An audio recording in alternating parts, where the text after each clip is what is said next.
Hello everyone, कैसे हैं आप सब। स्वागत है आपका अपना प्यारा सा चैनल तनु क्लासेस में। बच्चों, आज के इस वीडियो लेक्चर में हम लोग अर्थव्यवस्था का जो पहला चैप्टर स्टार्ट किए हैं, यानी पढ़ रहे हैं हम लोग अर्थव्यवस्था एवं इसके विकास का इतिहास। इसके लास्ट और अंतिम टॉपिक को, यानी ये आपका 5वां पार्ट होने वाला है। इसके बाद हम लोग करेंगे इसके VVI शॉर्ट और लॉन्ग क्वेश्चन को। इससे पहले हम लोगों ने 4 पार्ट पढ़ लिया है। जिन बच्चों ने अभी तक नहीं देखे वो सबसे पहले चैनल के प्ले लिस्ट में जाइए और जाकर के उन वीडियोज़ को सीन कीजिए। तो आइए स्टार्ट करते हैं। स्टार्ट करने से पहले हम लोग थोड़ा सा क्विक रिविजन कर लेते हैं। इससे पहले वाले यानी कि 4th पार्ट में हम लोगों ने किन चीज़ों के बारे में जाना था।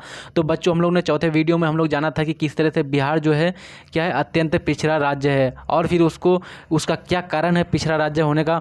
और फिर हम लोगों ने जाना था कि किस तरह से बिहार के पिछड़ेपन को दूर किया जा सकता है। तो सबसे पहले हम लोगों ने जाना था कि बिहार के पिछड़ेपन के कारण, तो सबसे पहले इसमें आया था कि तेज़ी से बढ़ती हुई जनसंख्या, फिर उसके बाद आधारिक संरचना का अभाव, यानी कि बिजली, सड़क, अस्पताल, स्कूल, ये सब का अभाव भी क्या है, बिहार के पिछड़ेपन का मुख्य कारण है। इसके बाद यहाँ के अधिकांश लोग कृषि पर निर्भरता है, इसको भी जाना था।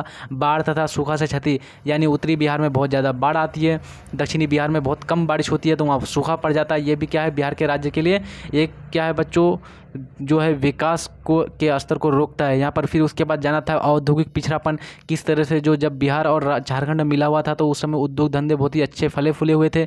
लेकिन जैसे ही 15 नवंबर 2000 ईस्वी को जब यहाँ पर आपका झारखंड क्या हो गया बच्चों, बिहार से अलग हो गया, तो सारा औद्योगिक क्षेत्र वो किस में चला गया, झारखंड में चला गया, और बिहार यहाँ पर बहुत ही ज़्यादा कमज़ोर पड़ गया। उसके बाद हम लोगों ने जाना था कि गरीबी में बिहार में क्या है, गरीबी एक बहुत ही बड़ी कारण है या बड़ी समस्या है यहाँ पर बिहार के विकास के लिए। उसके बाद फिर खराब विधि व्यवस्था, यानी कि खराब कानून व्यवस्था, यहाँ पर माहौल नहीं है, शांति सही से नहीं है, शांति स्थापित नहीं हो पाती है। तो बच्चों, कोई भी कंपनी जो है, कोई भी इन्वेस्टर होता है जो बिहार में आकर के इन्वेस्ट नहीं कर पाता है।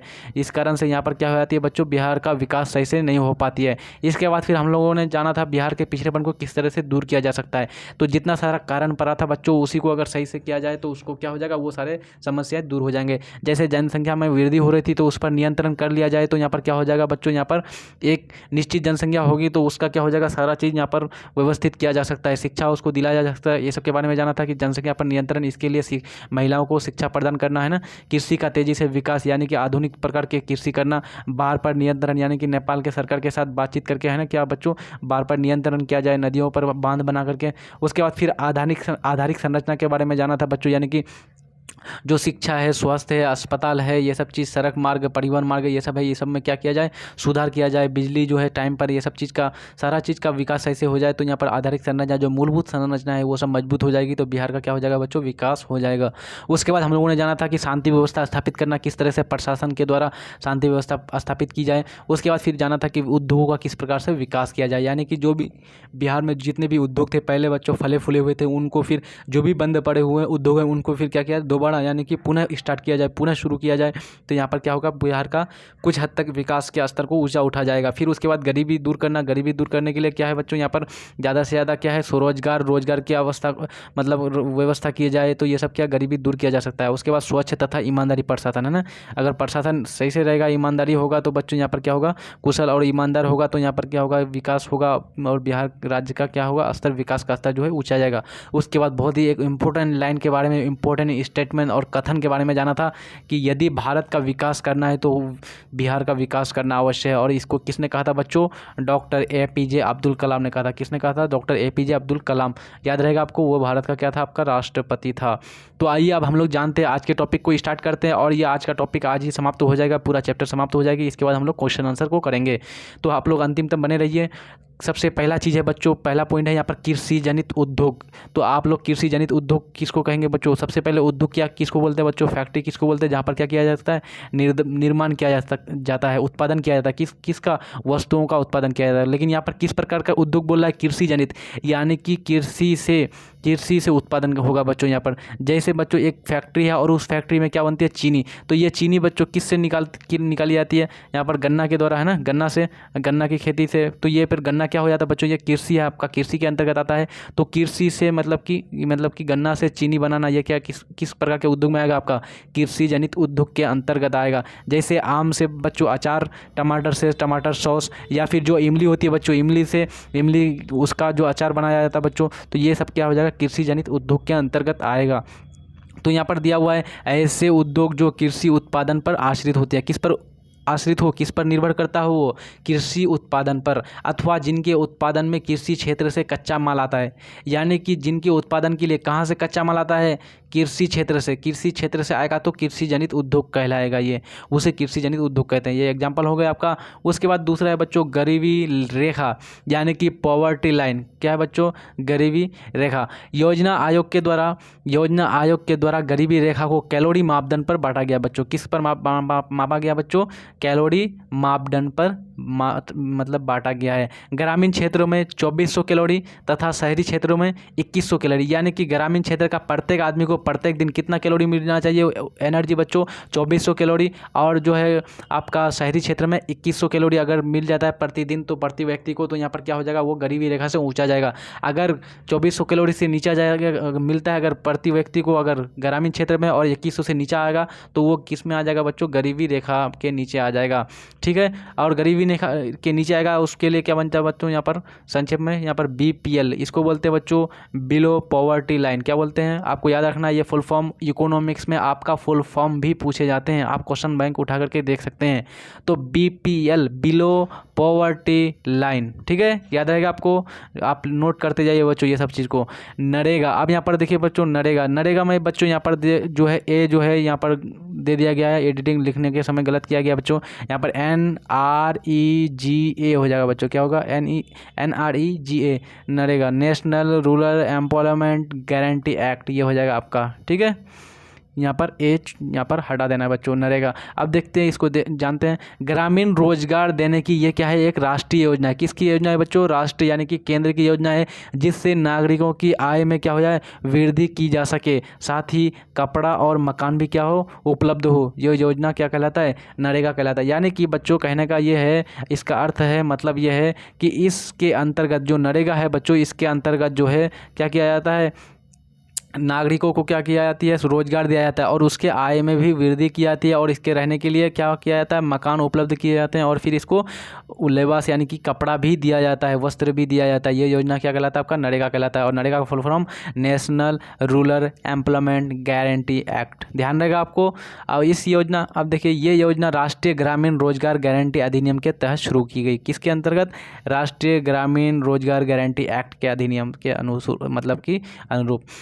इसके अंतर्गत ग्रामीण मजदूरों को पूरे वर्ष में कम से कम कितने दिनों की, बच्चों यहाँ पर बहुत ही इंपॉर्टेंट है, आपका वहाँ पर पूछ देगा, नरेगा के अंतर्गत कितने दिनों की मजदूरी यानी कितने दिनों का रोजगार यहाँ पर सरकार जो है व्यवस्थित करती है, तो कितने, 100 दिन। तो इसके अंतर्गत ग्रामीण मजदूरों को पूरे वर्ष में कम से कम 100 दिन के लिए रोजगार देने की क्या की गई है, व्यवस्था की गई है। यानी कि 365 दिन में से कम 100 दिन उसको क्या किया जाए, रोजगार दिया जाए।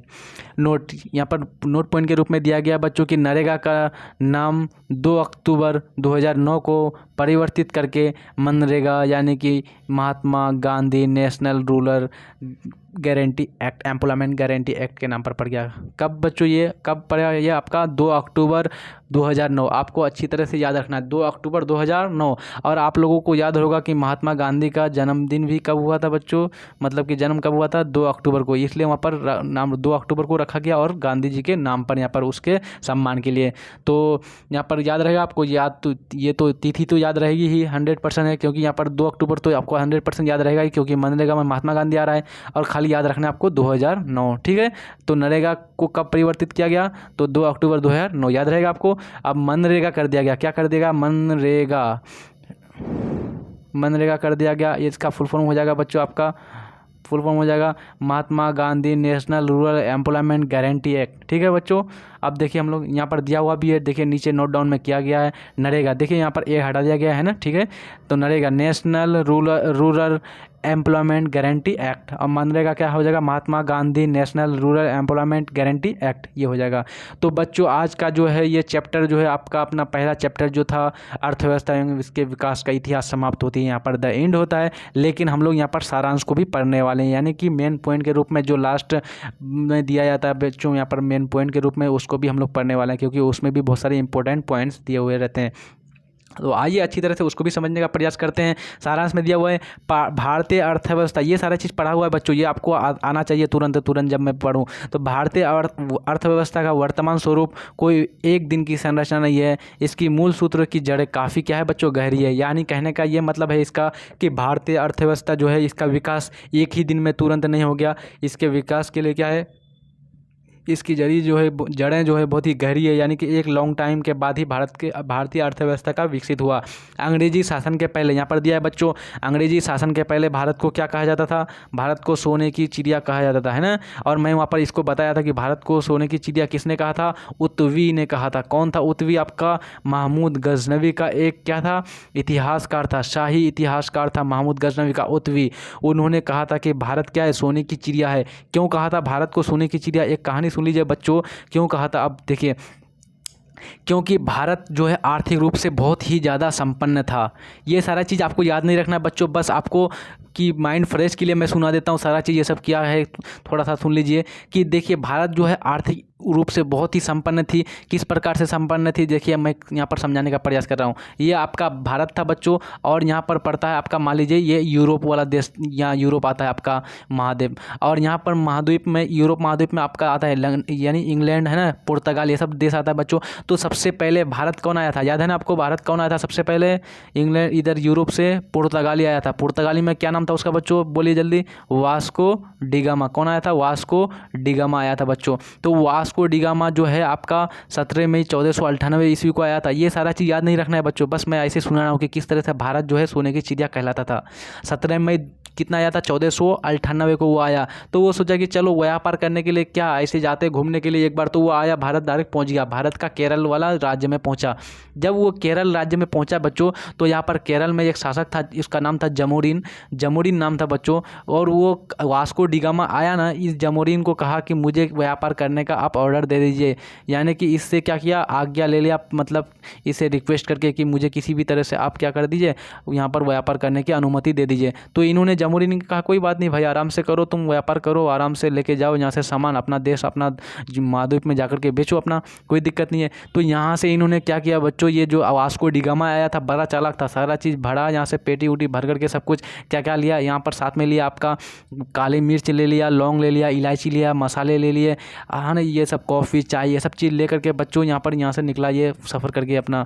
और जब जैसे पहुँचा अपना यूरोप, और वहाँ जा कर के इन सामानों को जब बेचा बच्चों, तो कहने की बात है कि इन सारे सामानों को बेचने के बाद उसको जितना, उसको आने में, भारत आने में जितना खर्च हुआ था, और भारत से वापस जाने में जितना खर्च हुआ था, यानी आने में बच्चों 6 मंथ का टाइम लगा था, जाने में 6 मंथ का टाइम लगा था, खाने पीने ये सब चीज़ करके सारा चीज़ को निकालने के बाद, यानी सारा खर्च निकालने के बाद इन सामानों को जब बेचा था वो, तो उसको 60 गुना ज़्यादा लाभ हुआ था। कितना, 60 गुना ज़्यादा लाभ हुआ था बच्चों। यानी कि मान लीजिए अगर उन्होंने यहाँ से 1000 का सामान लेके गया था, अगर 1000 का सामान लेके गया था, वहाँ पर कितना सामान, कितना बच्चों वहाँ पर कितना, मतलब कि 6 लाख का बेचा, मतलब है ना बच्चों, 1000 गुना 60 तो कितना हो जाएगा, 60,000 में बेचा था बच्चों। आप सोचिए सारा चीज़, तो इतना लाभ हुआ था, मतलब कि अगर 1 लाख का सामान ले गया होगा अगर, तो उसको कितना 60 लाख का मतलब कि उसको बेनिफिट हुआ था सारा चीज़ निकालने के बाद।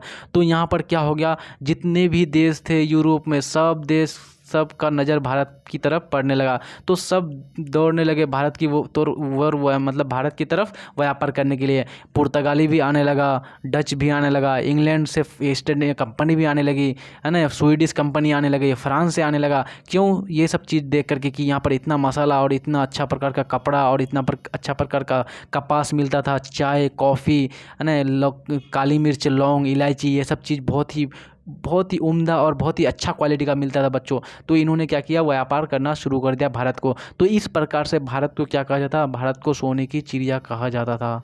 ठीक है बच्चों, याद रहेगा आपको। तो कुछ याद ध्यान नहीं रखनी है, बस सोने की चिड़िया क्यों कहा जाती थी भारत को, इसलिए कि भारत क्या था, आर्थिक रूप से बहुत ही ज़्यादा संपन्न था। ठीक है, यही आपका। लेकिन अंग्रेज शासन के लगभग 200 वर्षों में भारतीय अर्थव्यवस्था का काफ़ी क्या हो गया, शोषण हो गया। अंग्रेजों ने आकर के बहुत ही लूटपाट मचाई और भारतीय अर्थव्यवस्था का बहुत ही क्या किया, शोषण किया बच्चों। अर्थव्यवस्था आजीविका अर्जन की एक प्रणाली है। अगला पॉइंट आपको कि अर्थव्यवस्था जो है आजीविका अर्जन की एक क्या है बच्चों, प्रणाली है। और ये किसने कहा था, कौन सा अर्थशास्त्री ने कहा था बच्चों, मालूम है आपको? कहा था ब्राउन ने। किसने कहा था? ब्राउन ने कहा था कि अर्थव्यवस्था जो है वो क्या है? आजीविका अर्जन की एक प्रणाली है। आइए अगला पॉइंट देखते हैं कि भारत अर्थव्यवस्था की संरचना का मतलब विभिन्न उत्पादन क्षेत्रों में इसके विभाजन है। यानी कि अर्थव्यवस्था का जो संरचना, जो स्ट्रक्चर होता है, इसका कहने का सेंस है कि अलग अलग क्षेत्रों में डिवाइड करना। तो कितना क्षेत्र पढ़े थे हम लोगों ने? प्राथमिक क्षेत्र, द्वितीयक क्षेत्र और तृतीयक क्षेत्र पढ़े थे बच्चों। प्राथमिक क्षेत्र को हम लोगों ने कृषि क्षेत्र कहा था, द्वितीयक क्षेत्र को हम लोगों ने उद्योग क्षेत्र कहा था और तृतीयक क्षेत्र को हम लोगों ने सेवा क्षेत्र कहा था, यानी सर्विस सेक्टर कहा था। ये सारा चीज़ ध्यान रहे आपको, ये सब हम लोग ने प्रथम और दूसरा पार्ट में पढ़ा था इसी चैप्टर का। आज विश्व में 3 प्रकार की अर्थव्यवस्था पाई जाती है। अब अर्थव्यवस्था के प्रकार के बारे में हम लोगों ने चर्चा किया था, तो 3 प्रकार की अर्थव्यवस्था थी। एक था पूंजीवादी अर्थव्यवस्था, यानी यहाँ पर क्या था बच्चों कि एक निजी व्यक्ति के हाथों में सारा चीज़ रहता था। यानी कि जो उत्पादन के जो भी साधन थे उस पर अधिकार किसका था बच्चों? निजी व्यक्ति का था। समाजवादी अर्थव्यवस्था में क्या था कि समाजवादी में सरकार के पास रहती थी, पब्लिक प्रॉपर्टी बच्चों सरकार के पास रहती थी यहाँ पर। और मिश्रित अर्थव्यवस्था में क्या होता है? निजी व्यक्ति और सरकार दोनों के पास मिला करके रहता है उत्पादन के साधनों पर अधिकार, तो इसको मिश्रित अर्थव्यवस्था। और हम लोगों ने एग्जाम्पल भी दिया था, पूंजीवादी में आपका अमेरिका और कौन कौन आता था बच्चों? पूंजीवादी में अमेरिका, जापान आदि देशें आती थी। समाजवादी में आपका चीन और क्यूबा। मिश्रित अर्थव्यवस्था में आपका मेन रूप से भारत था बच्चों। आर्थिक विकास, अब अगला पॉइंट है आपका आर्थिक विकास यानी इकोनॉमिक डेवलपमेंट। एक ऐसी प्रक्रिया है जिसके द्वारा दीर्घकाल में किसी अर्थव्यवस्था की वास्तविक राष्ट्रीय आय वृद्धि होती है। यानी आर्थिक विकास क्या है बच्चों? एक बहुत ही लॉन्ग टाइम का मतलब ये प्रक्रिया प्रोसेस है जिसके द्वारा क्या है? अर्थव्यवस्था की वास्तविक राष्ट्रीय आय में क्या होती है बच्चों? वृद्धि होती है। अगला पॉइंट है आपका कि भारत में आर्थिक विकास का श्रेय किसको दिया जाता है? नियोजन को दिया जाता है, नियोजन को दिया जाता है। यानी कि बच्चों भारत में 5 वर्षों का चलता है ना नियोजन, कि पंचवर्षीय योजना जिसको हम लोग बोलते हैं, और 1951 से इसकी शुरुआत हुई थी। ठीक है बच्चों। आर्थिक नियोजन का अर्थ राष्ट्र की प्राथमिकताओं के अनुसार देश के संसाधनों का विभिन्न विकासात्मक क्रियाओं में प्रयोग करना। आर्थिक नियोजन का क्या मतलब होता है कि जो भी भारत में जो भी अपने क्षेत्र में संसाधन है उसका क्या है? बहुत ही अच्छी तरह से उपयुक्त ढंग से उसका क्या किया जाए? प्रयोग किया जाए। अगला पॉइंट आपका कि आर्थिक विकास की माप के लिए प्रति व्यक्ति आय को सबसे उचित माना गया है। सबसे उचित सूचकांक किसको माना गया है बच्चों? आर्थिक विकास के लिए मतलब प्रति व्यक्ति आय को। और हम लोगों ने जाना था प्रति व्यक्ति आय यानी कि per capita income. Per capita income किसके बराबर होता है बच्चों? पर कैपिटा इनकम को निकालने का हम लोग जाने थे कि राष्ट्रीय आय को भाग दिए थे हम लोग, राष्ट्रीय आय बटे कुल जनसंख्या, है ना। जो राष्ट्र की कुल आय है उसको हम लोग डिवाइड किए थे कुल जनसंख्या से, जो हम लोगों को प्राप्त होगा वो आपका प्रति व्यक्ति आय यानी कि पर कैपिटा इनकम मिल जाएगा। ठीक है। आइए अगला देखते हैं कि संयुक्त राष्ट्र विकास कार्यक्रम द्वारा प्रकाशित मानव विकास रिपोर्ट यानी ह्यूमन डेवलपमेंट रिपोर्ट HDR विभिन्न देशों की तुलना लोगों के शैक्षिक स्तर, उनकी स्वास्थ्य स्थिति और प्रति व्यक्ति आय के आधार पर करती है। यानी कि जो HDR जो रिपोर्ट बनती है बच्चों वो किसके आधार पर बनती है? लोगों के शैक्षिक स्तर पर और स्वास्थ्य और प्रति व्यक्ति आय के आधार पर। अगला पॉइंट है आपका कि साधनों के मामले में धनी होते हुए भी बिहार की स्थिति कैसी है बच्चों? दयनीय है। संसाधनों के मामले में बहुत ही ज़्यादा संसाधनों के मामले में धनी है लेकिन फिर भी दयनीय है। क्यों? क्योंकि यहाँ पर उपयुक्त ढंग से आधारिक संरचना का विकास नहीं हो पा रहा है। जनसंख्या में तीव्र गति से यहाँ पर क्या हो रहा है बच्चों? वृद्धि हो रही है। और जो जैसे नदियाँ हैं वहाँ पर पानी से बिजली का उत्पादन नहीं किया जा रहा, तो बिजली की भी कमी हो रही है ना। तो यहाँ पर क्या किया जाए? उचित ढंग से इस्तेमाल नहीं किया जा रहा, प्रयोग नहीं किया जा रहा है। आज बिहार पिछड़ा हुआ राज्य माना जाता है। इसके अनेक कारण हैं। हर एक साल बाढ़ तथा सूखा प्रकोप इस राज्य को झेलना पड़ता है। जितनी भी नदियाँ नेपाल से आती है बच्चों, उत्तर बिहार में बहुत ही भयंकर बाढ़ लेकर के आती है, और दक्षिण बिहार में इतनी फिर बारिश होती नहीं, तो वहाँ पर क्या पड़ जाती है? सूखा पड़ जाती है। और दोनों क्षेत्रों में, यहाँ पर उत्तर बिहार हो चाहे दक्षिण बिहार हो, यहाँ पर कृषि क्या हो जाती है? नष्ट हो जाती है। और जब कृषि फसलें नष्ट हो जाएंगी तो बिहार का जो ज़्यादातर अधिकांश जो लोग हैं बच्चों वो कृषि पर डिपेंडेंट है। जब कृषि पर डिपेंडेंट होगा, कृषि से उत्पादन होगी नहीं, तो यहाँ पर क्या होगा बच्चों? विकास सही से नहीं हो पाएगा। कच्चे जो भी उद्योग हैं यानी जो भी उद्योग लगेंगे कृषि क्षेत्र का, तो उसको क्या नहीं मिल पाएगा, कच्चा माल नहीं मिल पाएगा, तो फैक्ट्री का भी उत्पादन रुक जाएगा, जिस कारण वहाँ पर फैक्ट्री बंद होने का चांस बढ़ जाएगा। ठीक है बच्चों, अगला पॉइंट है कि आर्थिक विकास की गति को तेज करके बिहार की स्थिति में सुधार किया जा सकता है। यानी कि आर्थिक विकास की जो गति होती है उसको तेज करके यहाँ पर क्या किया जा सकता है, बिहार की स्थिति को सुधार किया जा सकता है। और इसके लिए ने डॉक्टर APJ अब्दुल कलाम ने क्या कहा था बच्चों, कि बिहार के विकास के बिना मतलब भारत का विकास संभव नहीं है। किसने कहा था? Doctor APJ Abdul Kalam. आजकल बिहार को विशेष राज्य की दर्जा देने की मांग चल रही है ना बच्चों, बार बार केंद्र सरकार से यही मांग चलती है कि बिहार को विशेष राज्य का दर्जा दिया जाए। क्यों? क्योंकि यहाँ पर जो है केंद्र सरकार भी अपना योजनाओं को उतारे, अपना अलग अलग प्रकार से आधारित संरचना का विकास कराए, है ना, अलग अलग योजनाओं को लेकर के आए जमीनी स्तर पर। यदि केंद्र सरकार बिहार वासियों की ये मांग, यानी कि जो विशेष दर्जा का मांग है बच्चों, ये मान लेती है, तो बिहार को विशेष आर्थिक पैकेज मिल सकता है। यानी अलग अलग जो है विशेष जो पैकेज है बच्चों मिल सकता है, और इससे क्या होगा, आर्थिक सहायता मिलेगी बिहार को, और बिहार अपनी स्थिति में सुधार कर अपना आर्थिक विकास करा सकता है। ठीक है, बिहार को विशेष राज्य का दर्जा देने के क्षेत्र में केंद्र सरकार के समक्ष अनेक व्यवहारिक तथा प्रशासनिक समस्या आ रही है। जैसे बच्चों किसी भी क्षेत्र को अगर विशेष राज्य का दर्जा दिया जाएगा तो यहाँ पर भी अनेक प्रकार के व्यवहारिक और प्रशासनिक समस्याएं भी हैं। ठीक है, तो बच्चों आज का ये जितना भी है ये चैप्टर सारा चीज़ आपका समाप्त होता है, पहला चैप्टर आपका। और इसके बाद हम लोग करने वाले हैं बच्चों इसके इम्पोर्टेंट क्वेश्चन आंसर को। तो बच्चों बस आपके लिए इतना ही आज के लिए।